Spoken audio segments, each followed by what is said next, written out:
Say what's cracking, YouTube? It's your boy 16 to life, and I'm back like I'm on a parole violation. Yard down! Now, for those of y'all that's new to my page, in 1994, I got arrested. I was eventually sentenced to 16 years plus life, and I served 24 years straight in the California prison system. During those times, I accumulated some good stories, and I'm going to share a video with y'all today. If you like it, be sure to hit the like button, leave a comment, subscribe. Most importantly, hit that notification bell. That way, anytime I drop a story, you will be notified ASAP, and you can hop on it whenever you're ready. Also, man, if you're new to the page, like I keep telling you, be sure to check out some of my older content. Go to my YouTube playlist. I'm telling you, I got some funny stories, some fight stories, some riot stories, a lot of a lot of stuff, man. Go to my YouTube playlist. You will see that I have my stories organized into different topics, categories, and I guarantee you're gonna find something that you like. Now let's hop right up into this video, man. So yeah, you see the title right now, man. Was the Dubs water fountain story true? Dubs put up a story about, I don't know, maybe a week or two ago, and I believe the title of that story was something along the lines of Southern Mexicans try to instigate war with the blacks over a water fountain. And I basically, the story, the gist of the story was that the blacks already had 2 water fountains in their designated area. It was also another water fountain that was in a neutral area that the blacks was allowed to use.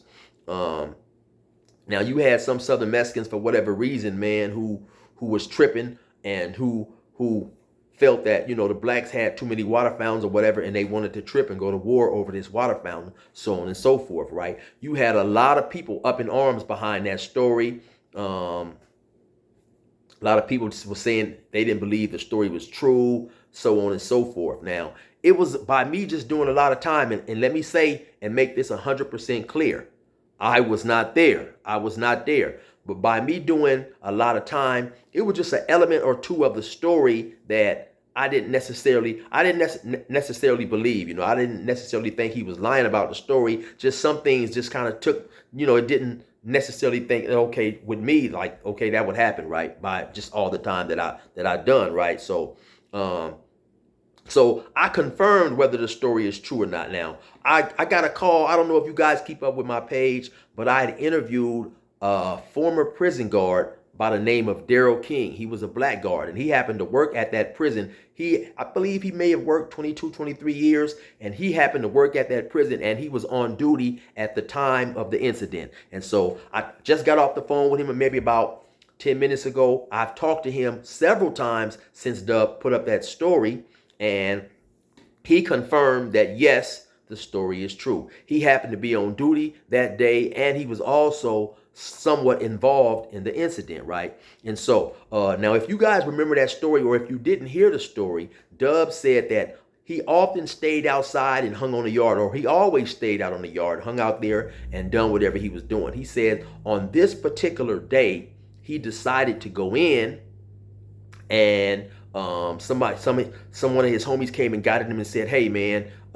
you know, did you know they moved the water fountain? Because I don't know if I said it earlier, some of his homies was talking about moving the water fountain into their area, and Dubs was against it. He was saying that, you know, the water fountain wasn't worth it, or, you know, it wasn't the time to do it right now, or whatever reason, right? And so I guess they still went ahead with it and moved it. So when they come get Dubs and let Dubs know what's going on, Dubs comes to the yard. Now the story that, or the part of the story that didn't really strike me as something that may occur is Dubs said that you had about 3 dudes surrounding the black dude or talking to the black dude, I don't remember which, basically telling him that he can no longer use the water fountain and that the whole yard was looking and pay attention and stuff like that. Now, not in my opinion, in my experience, if the yard or the brothers on the yard had seen the Mexicans had this one black dude surrounded, they gonna push down there and see what's going on first and foremost. So that's something that didn't sound right to me. And also, if you have 3 dudes on the yard talking to another dude, that's not something that's going to grab the attention of the whole entire yard, simply for the fact that you have many people on the yard. You got people out there, playing handball, exercising, playing basketball, playing chess. Dudes is lifting weights. Dudes is out there doing what they're doing. And that's not necessarily uncommon to see people out there talking. Now, if you have large groups, if you maybe have 7 or 8 Southern Mexicans, and then you have 7 or 8 blacks, and they grouped up talking, then of course that's something that's going to alert other people on the yard that there's something going on. But that may just look like it's a normal conversation or whatever, right? But according to Daryl King, who happened to be there and who was in close proximity, it didn't even occur like that. Now, like I said, in the telling of the story, Dub said that on this particular day, he happened to go inside and somebody came to him and alerted him to what was going on. So now, according to Daryl King said that he happened to just be in close proximity of that situation. He said that the brother was walking on the track and okay, so excuse me. So yes, the water fountain did get moved right now. You had a lot of people saying too that how can a person move a water fountain? I've never seen a water fountain that you can move from here to there. Well, according to Daryl King, the water fountain was an old water fountain that was made of bricks and cement, and it was getting raggedy, and it was breaking down basically, and it needed to be fixed. So when a situation like that happens, you have convicts on work crews or on maintenance crews that fix things like this. The prison is ran, especially back then, by convicts on different crews or whatever. If something needed painting or something needed repaired in the cell, they have a crew of convicts that would do that, right? And so the crew who went and got the raggedy water fountain, like I said, the water fountain was raggedy according to Daryl. It had cement and bricks and stuff falling out. So they went and got it under the guise of taking it to be repaired. But also one thing that Dub didn't add in his story, or he didn't know, according to Daryl King, the moving of that water fountain was okayed by a Mexican guard. Dubs actually said it was a female Mexican guard, and she was partial to the Southern Hispanics. That's nothing that's uncommon. We know it in the California Department of Corrections. We have white guards, we have black guards, we have Mexican guards who are biased sometimes, and they help their people out as much as possible.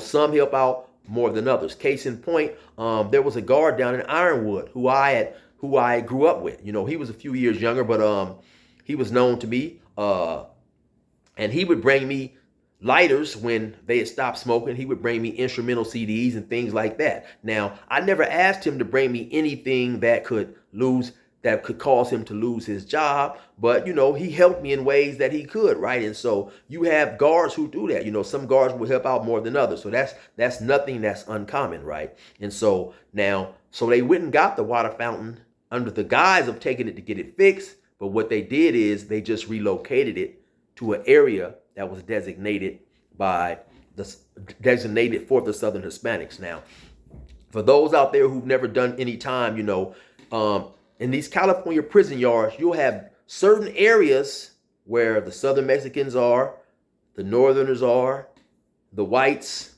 the others, and the blacks, right? Now, when a prison first opens, eventually these areas are decided. Now, the guards have no participation in deciding what real estate in the prison goes to what group, right?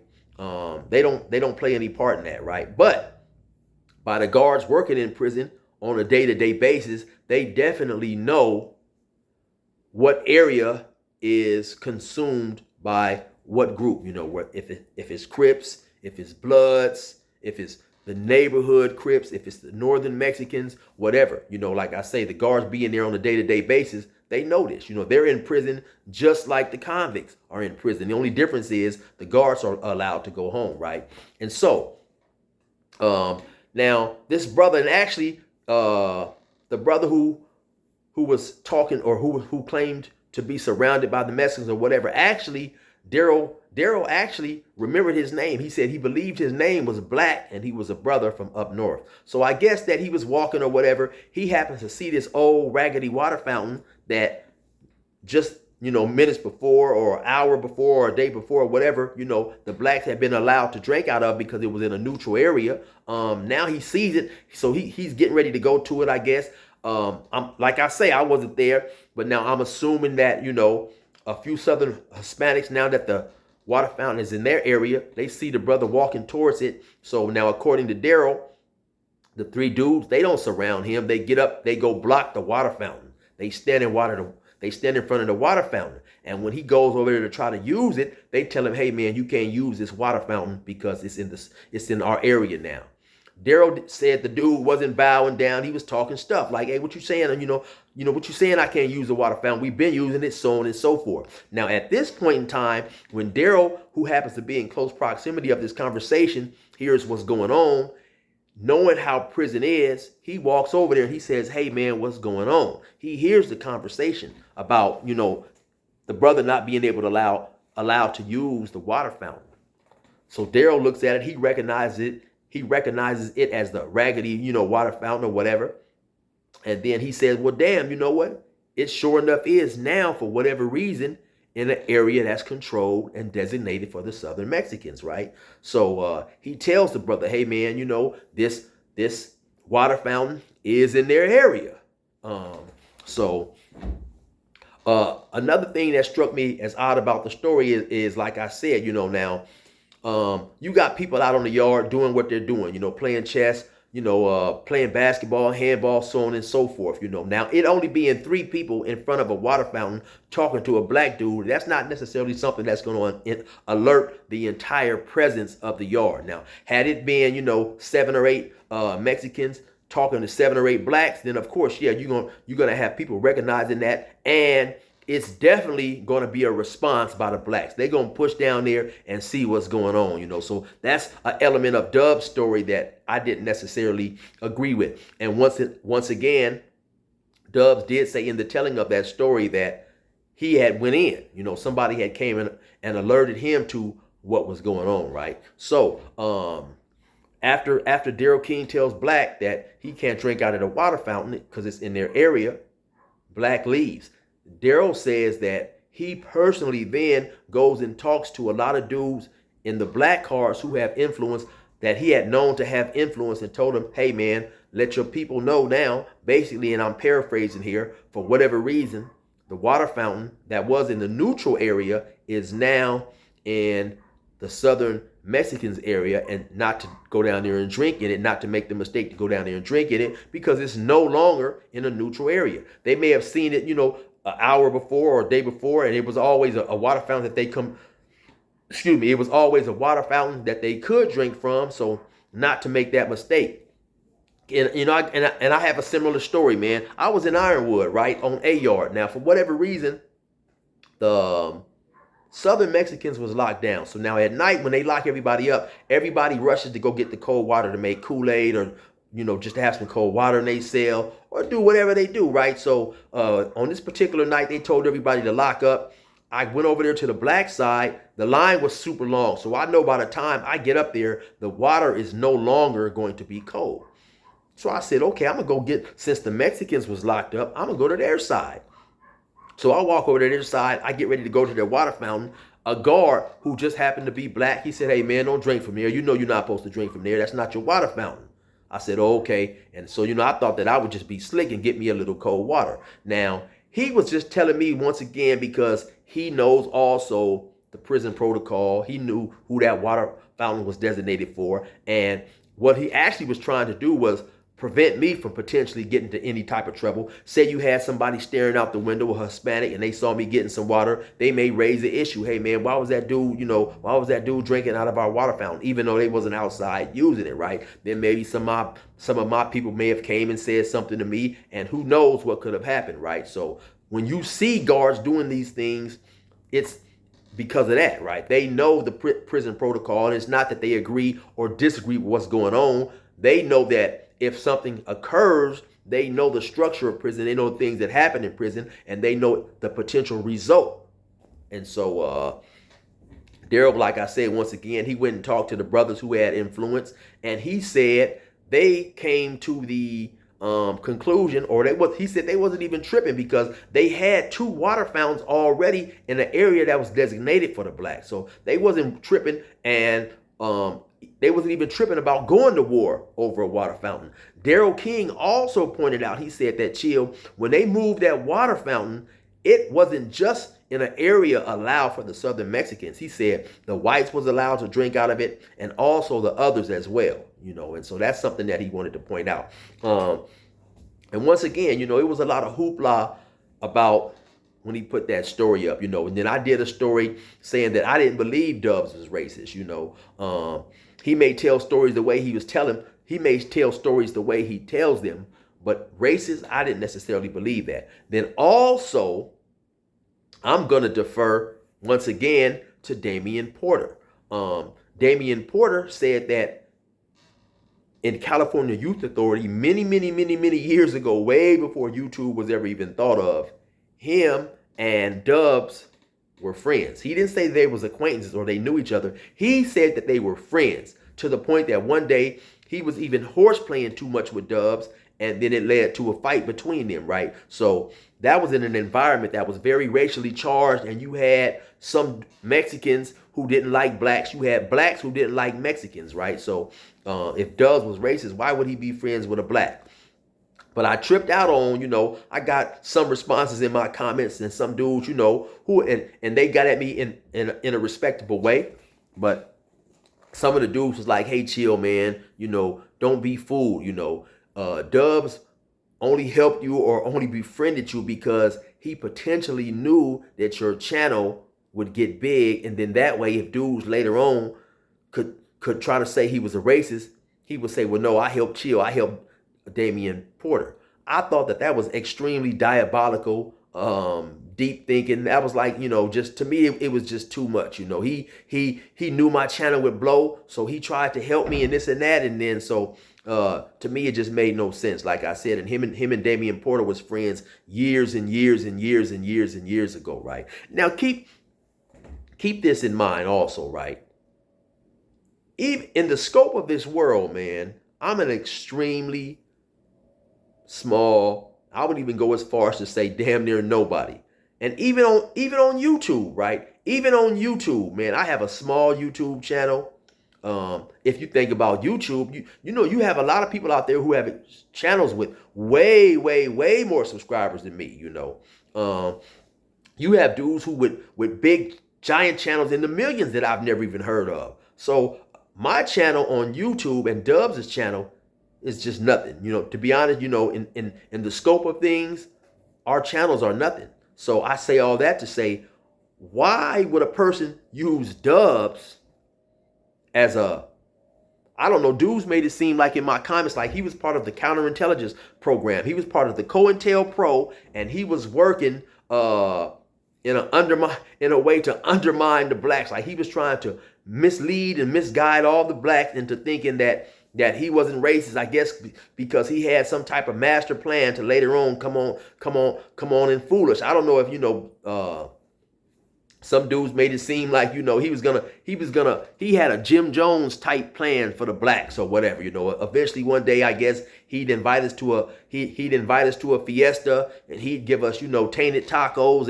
and poison, and cyanide laced Jamaica, and have us drink it and die. I mean, I don't know. It just the way they, the way these dudes left comments in my section, like, he was part of some big old giant conspiracy to take down the blacks, and Chill, he gave you information to help you make financial gains on your channel to trick you. I mean, to me, that's just ridiculous, man. That's just ridiculous, And so anyway, I'm not big on conspiracy theories, man, and I just wanted to get that out there for you guys. Hopefully soon I'll be able to interview Daryl. I'll have him, talk about that and a lot of other things. If you guys have not seen that interview with me and Daryl King, definitely go check it out. It was a great interview. I believe the name of that interview is Ex-Guard Says This Prison Gang Was the Worst. And then it was a part 2. Ex-Guard said it was okay to beat prisoners or something like that, man. Something like that, right? I believe if you go to my YouTube playlist, I believe you'll see it in my under interviews. I believe I have that under the topic that I have interviews, man. But anyway, you already know who it is, man. It's your boy 16 to life. Resume normal program.